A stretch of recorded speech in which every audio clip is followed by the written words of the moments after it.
Weight loss jabs versus weight loss surgery. I'm 40 years old, and for a very long period of time, the only option for someone that had gone through the same kind of juggling with weight loss that I had was either bariatric surgery or massive kind of weight loss, fat camp kind of things, the Biggest Loser kind of TV kind of bullshit. I have tried everything over the last 40 years. I've tried weight loss shakes, weight loss diets, calorie counting, Weight Watchers, Slimming World, prep food things that arrive at your door. I turned into a gym buddy non-stop for 3 months. Yes, and I know, yeah, but Alan, 3 months is only 3 months. Weight loss is a lifestyle, not just a binge. Yes, I get that. What I'm saying is certain lifestyles stick, certain lifestyles don't. Certain personalities can adjust to a weight loss diet and a weight loss regime, and that can be perfectly fine. You could be my best mate who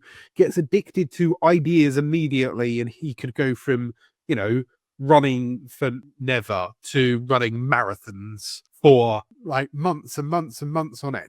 But I was juggling the idea of surgery at the age of 40 because I'd tried everything I possibly could for myself. And surgery had even been discussed on the internet a hell of a lot. So many people and so many TV shows out there, where they do that stomach stapling, bariatric surgeries where you go in and they, cut you up and they give you an egg-sized pouch to eat out of. There's even someone in my family that's had a tummy tuck, not a tummy tuck, bariatric surgery kind of thing. And I don't begrudge anyone that does it. The only issue with bariatric surgery for me is that, yes, I could either try and refer myself through the NHS or I have to go and find stupid amounts of money until I found these GLP-1 medications in which they truly have changed my life. I've been able to lose 2 stone in just 3 months. My health, my fitness, my mindset has changed immensely. It also has additional effects where it helps my blood sugar level.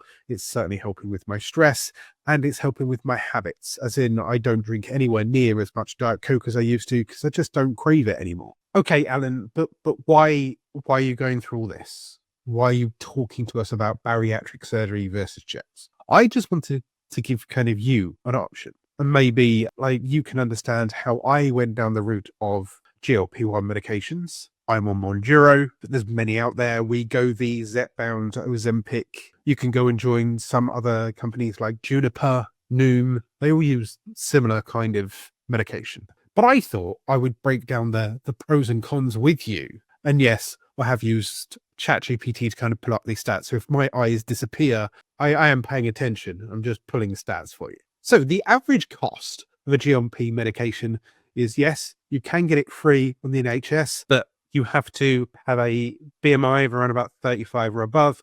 You have to have pre-existing conditions, and the waiting lists are long. Same with bariatric surgery. In fact, bariatric surgery, you have to go back through the whole prove that you've tried everything that you could possibly try. They'll try and put you on other diets. It's that constant thing where I personally felt that anytime I went to my GP, anytime they'll be like, oh yeah, but it's because you're fat. But I've tried. They'd look at me like I'm some kind of liar that, oh, you tried. When it comes to the jabs, the medications are, for me, I have found anywhere between 150 and 200 pound per jab, like monthly. So that's around about 3,000 to 4,000 pounds per year. I use MedExpress. There's a link in my description down below. If you'd like more advice on that, feel free to DM me on Instagram and we can chat about it further. Bariatric surgery, however, can cost anywhere between 8,000 and 15,000 pounds. And that's for a gastric sleeve or a bypass. Now, when it comes to long-term expense, yes, if you're on these jabs, you might need to continue to take this jab forever. Right now, as I said, it's £150 per month, but we are fairly new within the lifespan of these medications, and I certainly expect these to drop in price. They're already available in standard retail outlets like Tesco's and Boots. And I imagine, yes, they may be £150 per month now, but given 5-10 years time, they'll be no different than, standard medications where you're paying £10-20 a month. In fact, you'll probably be able to buy them within reasons in standard retail stores. When it comes to the gastric bypass or the sleeve, it's a one-off fee. That's your one-off fee of £8,000 to £15,000.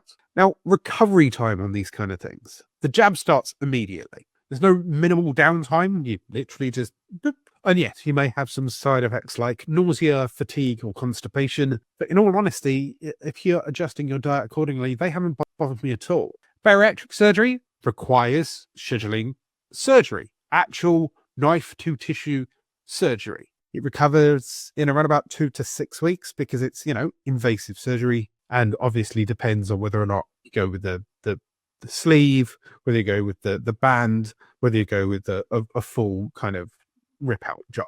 Now, surgery comes with additional complications. Not only you go for surgery, you've got the pain, you've got the nausea, you've got the potential infection risk.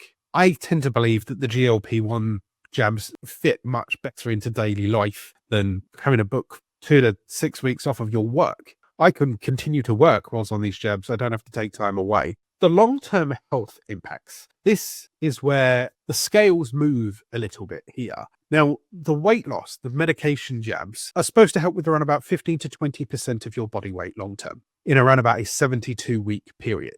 That's what the trials do for these jabs.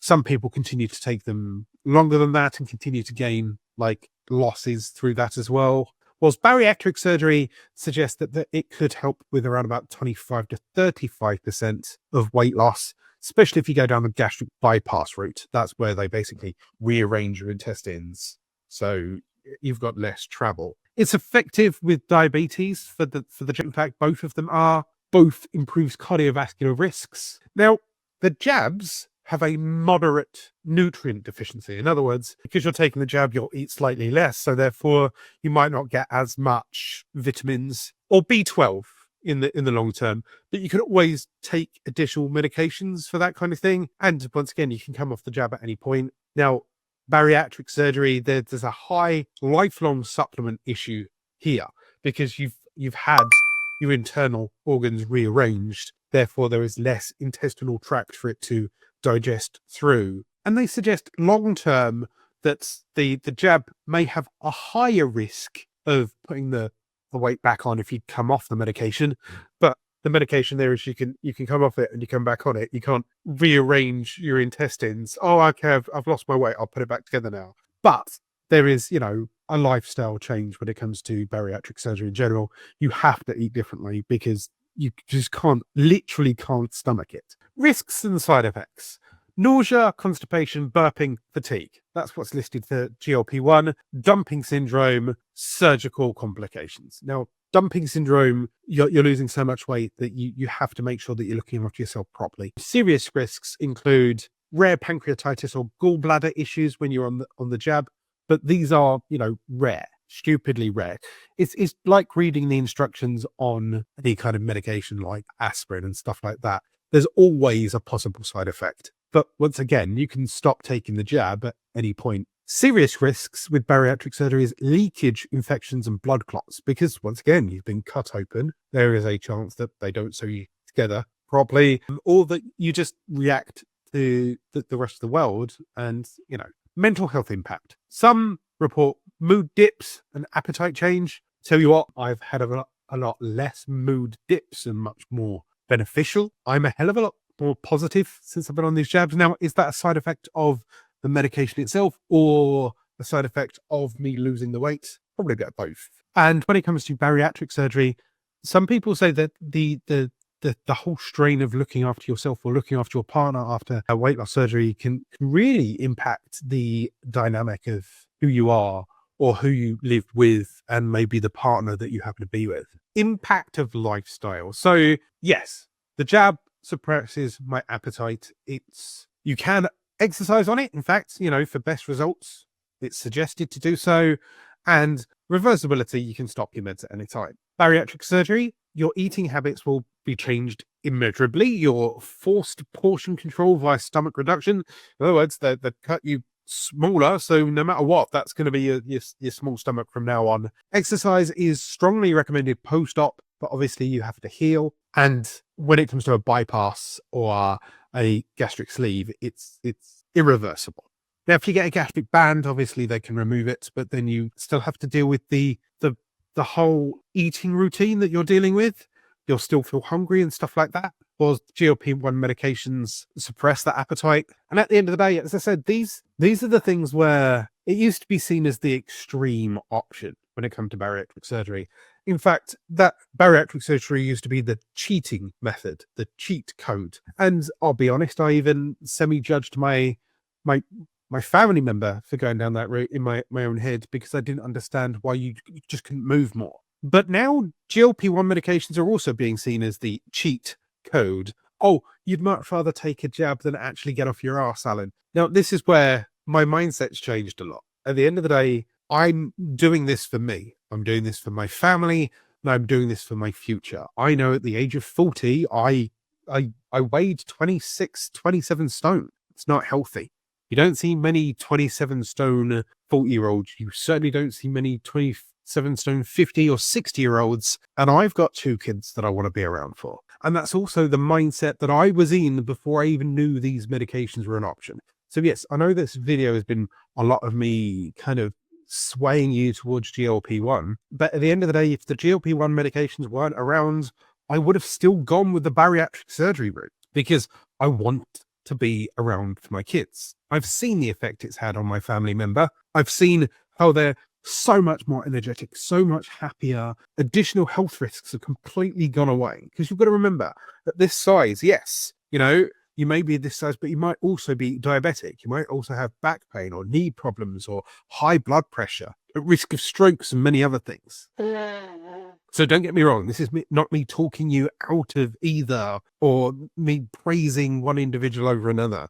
It's a personal choice based on the situation. I'm happy with my medication, but many people out there that are happy doing both or having done the surgery. So do your own research and make sure. Now, just to help us with this whole situation, tell me in the comment section down below, did you or have you considered bariatric surgery? Have you had bariatric surgery? If GLP-1 medication wasn't around, would you have gone down the bariatric route? Or are you currently going through this dilemma either way? I'd love to have these conversations, and I think the rest of my community would love to have this as well.